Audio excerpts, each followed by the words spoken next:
नारायणं नमस्कृत्य नरश्चैव नरोत्तमं देवी सरस्वतीश्चैव ततो जयमुदीरयेत्। मुखं करोति वाचालं पङ्गुलङ्घयते गिरिं यत्कृपातमहं वन्दे परमानन्दमाधवम्। पुण्यमास धर्ममास कार्तिकरे आपण माने श्रवण करुचंती कार्तिक महात्म्य त्रयोविंश अध्याय आपण माने श्रवण करिथिले। आज हेउची चतुर्विंश अध्याय। श्रीकृष्ण वाच ततो मुद्गर निर्भिन्न मूर्धानं प्रतपनयत् कुंभी पाके क्षिपत्यांशु तैल थन संस्थिते कहन्ति प्रभु आदि मूल सुजन जन संग मेल शुण सुजने एक चित्ते विप्रको धरी जमदूते गर्जन्ति अति कोप भरे लोह मुद्गर धरी करे कंटक शिलारे बसाई मुंडरे पिटन्ति निठाई शरीरे जेते अछि दंडा माड़रे सबु कले गुंडा अस्थि सुनित मांस मिशी कुराल माटी प्राय दिशी कुंत मुनरे धरी तोली तले जे द्रोणी बुली काली अनल तेजरे चिक्कण फुटई जेने अग्निबाण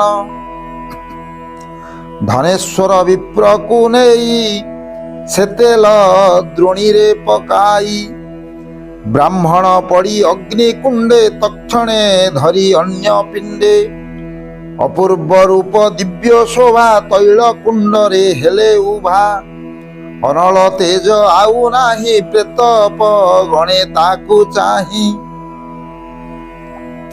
कहिले जंतुपति आगे आश्चर्य कथा शुण बेगे मंत्री सहिते जंतुपति मिलिले विप्र दंड गति एही समय मुनिवर नारद ब्रह्मांक कुमार जम छामुरे परवेश देखि नमई सूर्य शिष्य कल्याण करी मुनिवर बोलंती एकी कर्म त्वर एरे अज्ञान तोर पिंड विष्णु भक्त को देऊ दंड सुन राजन कहु तोते ये विप्र साधुंक संगते मासे रहिले एक मेले कार्तिक कृत्य जेउ स्थले से व्रत महिमा एमंत जे करे तार पुण्य तिमंत तांक संगते एक दिने जदि मिलंती पापी जने तार कलुष जेते थाई दर्शन मात्रे क्षय होई एथर शुण उपलक्षे शुष्क काष्ठ को अग्नि भक्षे जे संगे ओदा काष्ठ मिशी सेकी नुहई तोही ध्वंसी हेमंत साधु संग गुण हे दंड धर एवे शुण हे अज्ञा तोर पिंड विष्णु भक्त को देऊ दंड ये विप्रमासे परिजंते कार्तिक व्रतींक संगते संपूर्ण मासे थिला रही यहाँ शरीर पाप नाही याको विहिले कषण तोर विपत्ति निश्चय जान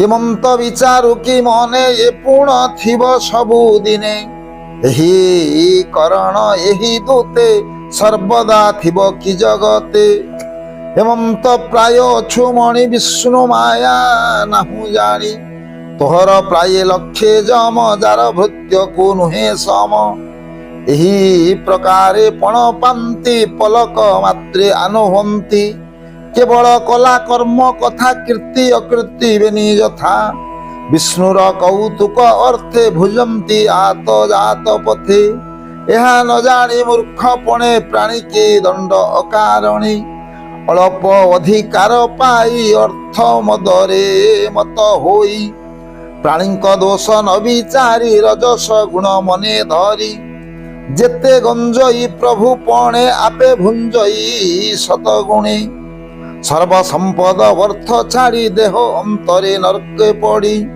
बहुत कष्ट भोग करी ସେଠାରେ ପ୍ରଭୁ କୃତ୍ୟ ସରି ଏବଂ ତ ଗୋବିନ୍ଦର ଖେଳ ବଡ଼ ଉପରେ ଅଛି ବଡ଼ ତୁଙ୍ଗିମ୍ପା ଏହା ନ ବିଚାରୁ ମନ୍ତ୍ରୀ ମାନଙ୍କୁ ନ ପଚାରୁ ଏ ଯେ କରଣ ବେନିଜନ କି ଲେଖୁଥାନ୍ତି ପ୍ରତିଦିନ ଦଣ୍ଡକୁ ଯୋଗ୍ୟ ଯେଉଁ ପ୍ରାଣୀ ଏକଥା ନ କହନ୍ତି ଜାଣି ଏଣୁ ତ ସଭା ଅବିବେକ ତେଣୁ ନାହାନ୍ତି ବିଜ୍ଞ ଲୋକ ଏଥକୁ ଯେବେ ଅଛି ଭୟେ ବିଚାରି କାର୍ଯ୍ୟ କର ରାଏ ଏବେ ହେ ତୋର ମନ ଥାଉ କାହାକୁ ନ ଦଣ୍ଡିବୁ ଆଉ একথা শুণ জন্তুপতি যেবণ জন বিষ্ণু ভক্তি গোবিন্দ গুণ শুনি চিত্তে যেদিন হরুথাই নিত্যে বিষ্ণু প্রীতিরে তপদান করিব তীর্থকু গমন যজ্ঞাদি ব্রত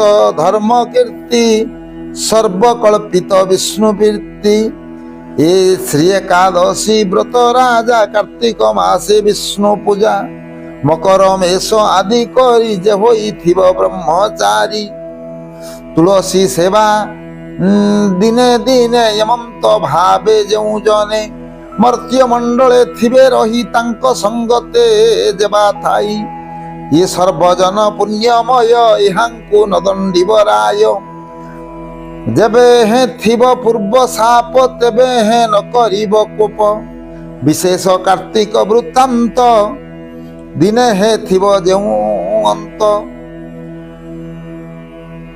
আচ্ছা তাঙ্ক নিকটে তার দূতে ন ଯିବେ ଆଉ କଦାଚିତେ ଏବେ ସେ ବ୍ରାହ୍ମଣଙ୍କୁ ଆଣି ପ୍ରବୋଧି କହି ଦଣ୍ଡ ପାଣି ଏବଂ ତ କହି ଯମ ଆଗେ ମୁନି ଚଳିଲେ ଶୂନ୍ୟ ମାର୍ଗେ ଆଶ୍ଚର୍ଯ୍ୟ ହୋଇ ଜନ୍ତୁପତି ଦୂତଙ୍କୁ ଚାହିଁ ବୋଲୁଛନ୍ତି ବିପ୍ରଙ୍କୁ ଆଣି ମୋର ପାଶ ନ ପୁଣ କରି ଥାଇ ରୋଷ ଏ ବିପ୍ର ଏଡ଼େ ବଡ଼ ବୋଲି ନ ବୁଝି ଦ୍ରୋହ କର୍ମ କଲି ଏବେ କରିବା ତାକୁ ବୋଧ ଜଣେ ଛାଡ଼ିବ ବିପ୍ର କ୍ରୋଧ ତୁମ୍ଭେ ହୋଇବ ତାଙ୍କ ଆଗେ ସେ ଧର୍ମଶାସ୍ତ୍ର ଯୋଗେ ଏବଂ ତ ରାଜା ମୁଖ ଶୁଣି ପ୍ରେତପଗଣ ସେହି କ୍ଷଣି ସେ ଧନେଶ୍ୱର ନାମେ ଦ୍ୱିଜ ପ୍ରଭାବେ ଦିଶୁଅଛି ତେଜ ତୈଳ ଦ୍ରୋଣୀରୁ ତାକୁ ଆଣି ବିଶ୍ୱାସେ କହୁଅଛି ବାଣୀ ହେ ବିପ୍ର ଶୁଣ ସାବଧାନେ ଯେ ଯମ ଦଣ୍ଡ ପାପ ପୁଣ୍ୟେ ତୁମ୍ଭଙ୍କୁ କହିବା ଥକାଏ ଆଗତ ପଦେ ରଜୁ ଭୟେ ପ୍ରଥମେ ଶୁଣ ଯମ ଦଣ୍ଡ ଦେଖ ଏ ନଗ୍ରେ କର୍ମକୁଣ୍ଡ 40 ନରକ ଏଣୁ ଶ୍ରେଷ୍ଠ ଏହାଙ୍କ ମଧ୍ୟରେ ବେନି ଶ୍ରେଷ୍ଠ ଯେ ରୌରବ କୁମ୍ଭୀପାକବତୀ ଦୁଷ ଘୋର ନରକ ତହିଁ ପଡ଼ନ୍ତି ଯେଉଁମାନେ କହିବା ଶୁଣ ସାବଧାନେ ଆମ୍ଭେ ଯେ ଯମ ଆଜ୍ଞା ଘେନି ପାପୀଙ୍କୁ ଆଣୁ ସଞ୍ଜୀବନୀ ପଥ ଦୁର୍ଗମ ମଥେ ମାଳେ ଦେଖୁଅଛୁ ଯେ ବେନି ଡୋଳେ ତାହା କହିବା ଅନ୍ୟ କେତେ ଏହାର ଦଣ୍ଡ ଅଛି ଯେତେ ସେ କଥା ଶୁଣି ଦ୍ୱିଜ ଶ୍ରେଷ୍ଠ ଯେଉଁ ପାପୀଙ୍କ ଯେଉଁ କଷ୍ଟ କେବଳ ବିଷ୍ଣୁ ଭକ୍ତ ଜନେ ଏହା ନ ଦେଖନ୍ତି ନୟନେ ସେ ଦଣ୍ଡ ପାପୀ ଜନେ ଗ୍ରାସ କହି ମହାଦେବ ଦାସ ସୁଜନେ ବିଷ୍ଣୁ ଆଶ୍ରୟ କର ଯମ ଦୂତକୁ ଦେବେ ହର ଇତି ଶ୍ରୀ ପଦ୍ମ ପୁରାଣେ ଉତ୍ତରାଖଣ୍ଡେ କାର୍ତ୍ତିକ ମାହାତ୍ମ୍ୟେ ଧନେଶ୍ୱର ବିପ୍ର ନର୍କ ନିସ୍ତାରଣେ ନାମ ଚତୁର୍ବିଂଶୋଧ୍ୟାୟ नारायणं नमस्कृत्य नरश्चैव नरोत्तमं देवी सरस्वतीं चैव ततो जयमुदीरयेत् मुखं करोति वाचालं पङ्गुलं लङ्घयते गिरिं यत्कृपातमहं वन्दे परमानन्दमाधवम् श्रीकृष्णवाच यथु पञ्चविंशोऽध्याय यथु अन्तरे कथा शुण द्विज अग्रते कालगण कहन्ति जमदण्ड कथा पापी जनकर व्यवस्था हे विप्र शुण एक मने संसारे छन्ति जेउ जने श्री गुरु चरण सेवी जगत नाथ रे अभावी उत्तम जन दूर करी कुजन मेले दिन हरि गुरु निंदुक गुरुद्रोही गुरु विषय गर्व बही एवं तो पापी जेबे मरी ता प्राण प्रेत पिंडे धरी तुरीते धरी घेनी आसु नासा श्रवण बेगे नासु से रंध्रे लौह किड़ा मारी नरके निवेशु बंधी करी जाबत जम अधिकारे ताबत थाई नरक घोरे से नरक नाम कुंभी पाक अति दुर्गंध दुरात्मक अशेष महापापी जने कृमि शरीरे सही स्थाने अछंती कोटि कोटि होई श्रेष्ठ पापींक तनु खाई एबे हो शुण दिज बर अग्नि न सेबे जेउ नर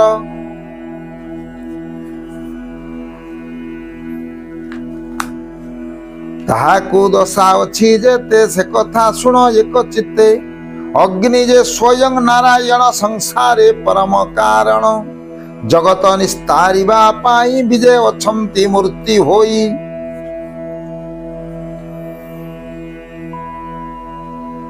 चर अचर सर्वभूते प्रत्यक्ष प्रकाश जगते जे ब्रह्म अग्नि दोष करी नरे संसारु जांती तरी जेबे अनल हुए तोष कहिबा तहिर संदेश जे अग्नि प्रकाशे जगते विप्र पूजिब गुआघृते आबर जेते नर नारी जठर अग्नि तोष करी क्षुधार्थ जने देई अन्न स्थावर देव जलदान अपना शक्ति अनुक्रमे अग्नि पूजिब यथा धर्मे हेमंत न करी जे जन अपना सुखे बंचे दिन दरिद्र जने दया नाही ताहांकु बोली अग्निद्रोही से पाप अंत काले आसी आंभ दंडरे हुए ध्वंसी ए पापी बेनी कर कोटी तपत चिकणे आउटी धुति पुराय धूली पुराई तार तुंडे पकाऊ नेई नरक कुंडे से नरक कौरौरव नाम अनल तेज घोरतम अति दुर्गंध तुममय से नरके पड़ी पापिकाय तक्षणे से लांगुल रूपे घोर नरके अनुतापे खुदा अनले जले जे पेट दावाग्नि जन्ने तरु क्रोट दावाग्नि जने तरु क्रोट सही प्रकारे खुदा दुख क्यों बाता कु देव भिक किछि न पारई खाई कांदई घोर नरके थाई संसारे थाई जेते दंड तेते बरस नरक कुंड अति कठोर पड़ी थाई तहु स्थावर देह पाई षड ऋतुरे ताप सही बन अनले देह बही हेमंत शत जन्म पाई मनुष्य देह देव पाई विप्रये स्वयं विष्णुमये तारे अपराध केहू हुए उत्तम द्रव्य विप्र कहरे गोविंद न देई न सेवे पयरे गोविंद ब्राह्मण वचन न करी गोविंद मूर्ख स्वभावे निंदा करी गोविंद हेमंते पापी आंभे आणी गोचर्मे बांधी पाद पाणी बेनी नयन तार ताड़ी मुंडे प्रहारी लुहा बाड़ी लुहा मंजूषा बांधी बेले पकाऊ पोती गंध नरके जेबे ब्राह्मण द्रोह करी केते जुग अंतरे तरी देवतांकु जे निंदा करे से प्राणी प्रेत तनु धरे तपत कर्दम नरके ताकु पकाई जमलोके काक कुकुर शिवा मेले पापिंकी खाऊ थांती पळे जाबत थिबे पापी लोके ताबत पी थाऊ नरके जे गोरु पोषी करे हेला हजिले संखोला व्याधि पीड़ित वृद्ध काले जेबा न करे करे कुशले से महापापी जम पूरे पड़े रौरव नर करे बोधि रूपे महाकष्टी ऊपर करी शिलावृष्टि परिघ मृदुगर बाड़ी गगनु निरंतरे पड़ी गोंगे जेते रूम थाई तेते बरस नरक जाई पुणी जन्म ई गोरु रूपे एक था ओट ईश्वर रूपे ଅତିଥି ଯାର ଗୃହେ ବାସେ ସର୍ବଦା ଚଳଇ ନିରାଶେ। ଅନ୍ନ ଦେବାକୁ ଶକ୍ତି ଥାଇ ନିରାଶ କରି ବାହୁଡ଼ାଇ ସେ ଗୃହେ ଧର୍ମ ଥାଇ ଯେତେ ଚମଇ ଗମଇ ଅତିଥି ସଙ୍ଗତେ। ସେ ପୃଥ୍ୱୀ ଅନ୍ତ କାଳେ ଆସି ଶିମୁଳି ବୃକ୍ଷ ତଳେ ବସି ଭିକ୍ଷୁକ ରୂପ ଧରି ଦୁଃଖେ ଅନ୍ନ ମାଗଇ ଅତି ଭୋକେ। ଏ ଯେ ନିରାଶ ଯମ ପୁରୀ ଯେ ତାଙ୍କୁ ଦେବ ଅଗ୍ନବାରି। ଦେଇ ନଥିବେ ପାଇ କାହିଁ ସକଳ ଶାସ୍ତ୍ରେ ଏହା କହି।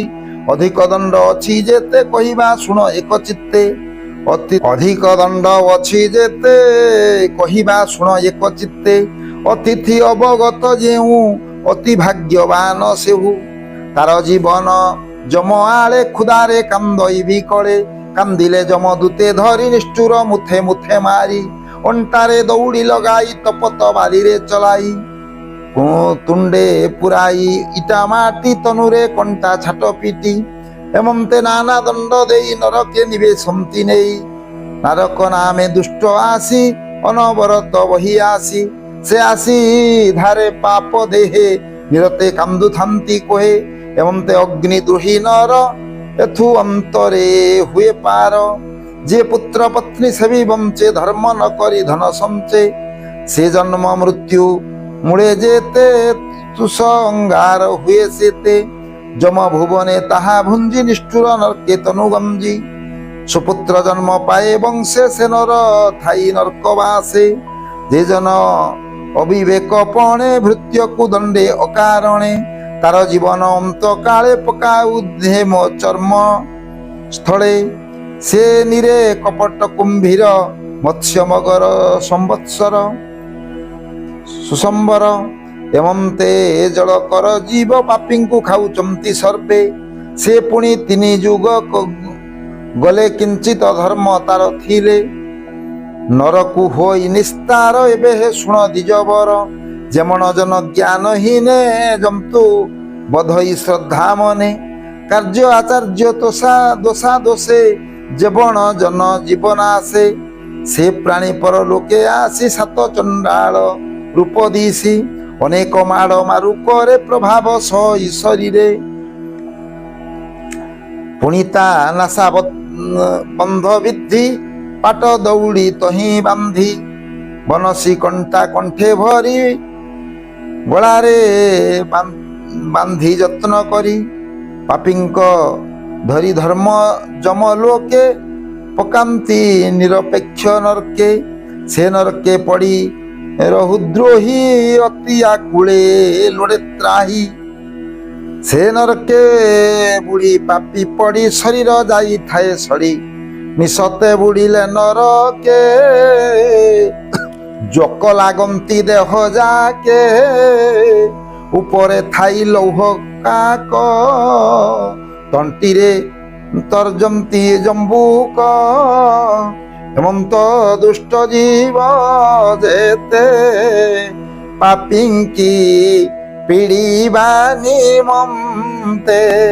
ନରକ ତୀରେ ତୀରେ ଥାନ୍ତି ପାପିଙ୍କି ଦେଖି ପ୍ରଭାବନ୍ତି। କ୍ଷିତିରେ ଜନ୍ମ ଥିବା ଯାଏ ନରକେ ପଡ଼ିଥାଏ କାଏ। ସେ ନର ଦୟା କ୍ଷମା ବିନୁ ସଂସାରେ ବହିଥାନ୍ତି ତନୁ। ସେ ଦେହ ଅନ୍ତେ ଯମ ପୁରେ ତାଙ୍କୁ ଦଣ୍ଡନ୍ତି ଲୌହକାରେ।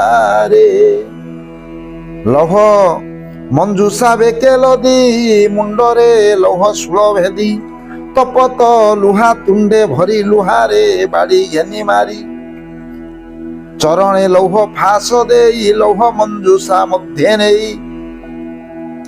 ତପତ ବୈତରଣୀ ଜଳେ ସେ ପାପି ଥାଇ ଚିରକାଳେ। କିବା ସୁକୃତ କରିଥାଇ ଯୁଗ ଅନ୍ତରେ ପାର ହୋଇଯାଇ। ହେ ବିପ୍ର ଶୁଣ ହେତୁ କରି ଯେବଣ ଜନ করে চোরি। সুজন জনরে কপট যে পর দ্বারারে লম্পট। ଏ ତିନି ମହାପାପୀ କାଳେ ପଡ଼ନ୍ତି ଘୋର ନରକ ସ୍ଥଳେ। ପୂଜ ଶୁଣିତ ଶୁକ୍ରମଳ ଏ ଚାରି ମିଶି ଯେଉଁ ଜଳ। ତିନି ହେ ପଡ଼ିଥାନ୍ତି ତହିଁ ପାପୀଙ୍କି ଅନୁସରି ରହି।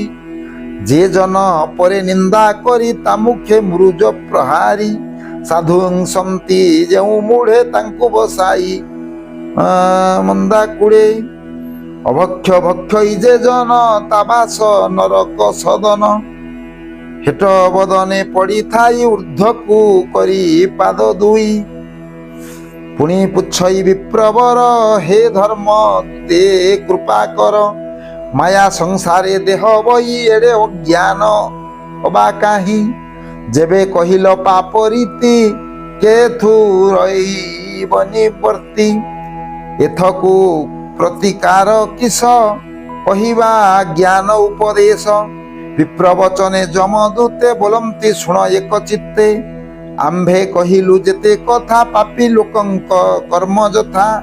ଅଜ୍ଞାନେ କରି ମହାପାପ ଶରୀରେ କହୁଅଛି ତାପ। ଯେବଣ ଜନ ଏହା ଶୁଣି ଆତ୍ମାର ହିତ ପରିମାଣି। କାର୍ତ୍ତିକ କୃତ୍ୟ ମହାବ୍ରତ ଶରଣ ଜୀବର ମାକାନ୍ତ। ତାର ସକଳ ପାପ ଧ୍ୱଂସୀ ଅଚିନ୍ତା ପୁରେ ଯାଇ ବସି। ଏ ଧ୍ରୁବ ବାକ୍ୟ ନିରାକାର ଆପଣା ଠାରୁ ହେତୁ କର। ତୁ ଯେବେ କାର୍ତ୍ତିକ ମାସରେ ଥାନ୍ତୁ ସାଧୁ ସଙ୍ଗତରେ। ତୋର ସୁଗତି ନାହିଁ କାଳେ ନରକେ ତୁ ଏତେବେଳେ। ଏବେ ନିସ୍ତରିଲୁ ଦୁସ୍ତରୁ କାର୍ତ୍ତିକ ବ୍ରତ ମହିମାରୁ। ହେମନ୍ତ ବୋଲି ଯମଦୂତେ ତକ୍ଷଣେ ବ୍ରାହ୍ମଣ ସଙ୍ଗତେ। ମିଳିଲେ ଜନ୍ତୁପତି ଆଗେ ବିପ୍ରଙ୍କୁ ଦେଖି ଅନୁରାଗେ। ଯମ ବୋଲନ୍ତି ଦ୍ୱିଜ ଶୁଣ ତୁମ୍ଭର ନାମ ଏଡ଼େ ଗୁଣ। ମୁହିଁ ନ ଜାଣି କଲି ଦୋଷ ତୁମ୍ଭେ ଯେ ମହତ ପୁରୁଷ। ମୋ ଦୋଷ ନ ଘେନିବ ମନେ ଏବେ ଶୁଣିବା ସାବଧାନେ।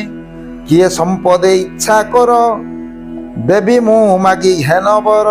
ସେ ଧର୍ମରାଜ ସୁପ୍ରସନ୍ନେ ବିପ୍ର କହୁଛି ତୋଷ ମନେ।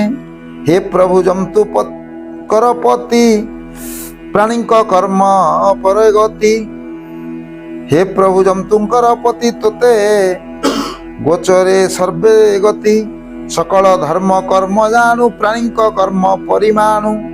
ତୁଜେ ଭକତି ଯାରେ କହୁ ସେ ଅନ୍ୟ ମାର୍ଗେ ଯିବ ତହୁଁ।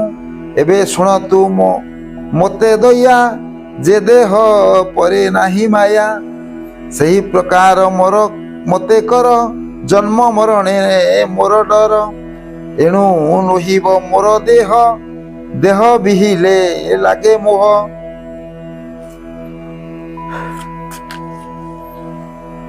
ମୋହରୁ ଲୋଭ ହୁଏ ଜାତ ଲୋଭ ଶେଷ ପାପଗ୍ରସ୍ତ। ଆଚ୍ଛା ପାପ ସକାଶୁ ଜନ୍ମ ମୃତ୍ୟୁ କେହି ନ ଜାଣେ ଏଥି ହେତୁ। ମୁଁ ଏହା ଅନୁଭବ ଜାଣି ତୁମ୍ଭକୁ କହୁଅଛି ପୁଣି। ଜାତ ନୋହିବ ଯୋନି ଦ୍ୱାରେ ପରୋପକାରେ। ହେମନ୍ତ ଆଜ୍ଞା ଦିଅ ମୋତେ ଯେବେ ସୁଦୟା କର ଚିତ୍ତେ। ବିପ୍ରବଚନେ ଜନ୍ତୁପତି ବୋଲନ୍ତି ଦେବ ଏହି ଗତି। ଏବେ ତୁ ପକ୍ଷ ଲୋକେ ରହ ସହସ୍ର ଯୁଗ ଭୋଗ ପାଅ। ଅପୂର୍ବ ଦିବ୍ୟ ରୂପ ଧରି ବିଳସୀ ଧନପତି ସିରି। ତଦନ୍ତରେ ମଧ୍ୟପୁରେ ଆସିବୁ ଜନ ଉପକାରେ। ନଦୀ ସ୍ୱରୂପେ ମଧ୍ୟସ୍ଥଳେ ରହିବୁ ସୁଶୀତଳ ଜଳେ। ସରଜୁ ନାମେ ପୁଣ ତୀର୍ଥେ ସ୍ନାନେ ପ୍ରାଣୀଙ୍କ ମନୋରଥେ। ହୋଇବ ସର୍ବ କାର୍ଯ୍ୟ ସିଦ୍ଧି ଶୁଣିତ ତୀରେ ଦୟାନିଧି। ଅଯୋଧ୍ୟା ନାମେ ପୁଣ୍ୟକ୍ଷେତ୍ର ଶ୍ରୀରାମ ନାମେ ହେବ ଖ୍ୟାତ। ଆଚ୍ଛା ଜାତ ହୋଇବ ନର ହରି ଏବେ ଚତୁର୍ଦ୍ଧା ରୂପ ଧରି। ଲକ୍ଷ୍ମୀ ଯେ ସୀତା ନାମ ବହି ତୋର ନିକଟେ ଥିବେ ରହି। ତୋ କଳ ସ୍ନାନ ପାନ କରି ଆନନ୍ଦେ ଜଳ ଲକ୍ଷ୍ମୀ ନର ହରି। ତୋତେ ମୁକତି ଗତି ଦେବେ ସମୟେ ସୁଖ ଭୁଞ୍ଜ ଏବେ। ଏମନ୍ତେ ଜନ୍ତୁପତି ବାଣୀ ପୁଷ୍ପ ବିମାନେ ସେଇ କ୍ଷଣି। ବିପ୍ର ଗମିଲା ଯକ୍ଷପୁରେ ଗନ୍ଧର୍ବରଣ ସଙ୍ଗତରେ। ଅଳ୍ପକେ ତେ ମୁକତି ଗତି ଦେବେ ସମୟେ ସୁଖ ଭୁଞ୍ଜ ଏବେ। ଏମନ୍ତେ ଜନ୍ତୁପତି ବାଣୀ ପୁଷ୍ପ ବିମାନେ ସେଇ କ୍ଷଣି। ବିପ୍ରଗମିଲା ଯକ୍ଷପୁରେ ଗନ୍ଧର୍ବଗଣ ସଙ୍ଗତରେ ଅଳକାପୁରେ ହେଲା ଯାଇ ରହିଲା ଦିବ୍ୟ ଭୋଗ ପାଇ ଶୁଣଗ ଦେବୀ ସତ୍ୟଭାମା ଏମନ୍ତେ କାର୍ତ୍ତିକ ମହିମା ନୟନେ ଦେଖି ଧନେଶ୍ୱର ଅଶେଷ ଦୁଃଖ ହେଲା ପାର ଯେ ଜନେ ଏ ବ୍ରତେ ବିଶ୍ୱାସ ତା ଭୃତ୍ୟ ମହାଦେବ ଦାସ इति श्री पद्म पुराणे उत्तराखंडे कार्तिक महात्म्ये धनेश्वर विप्रमोक्षणे नाम 25 अध्याय।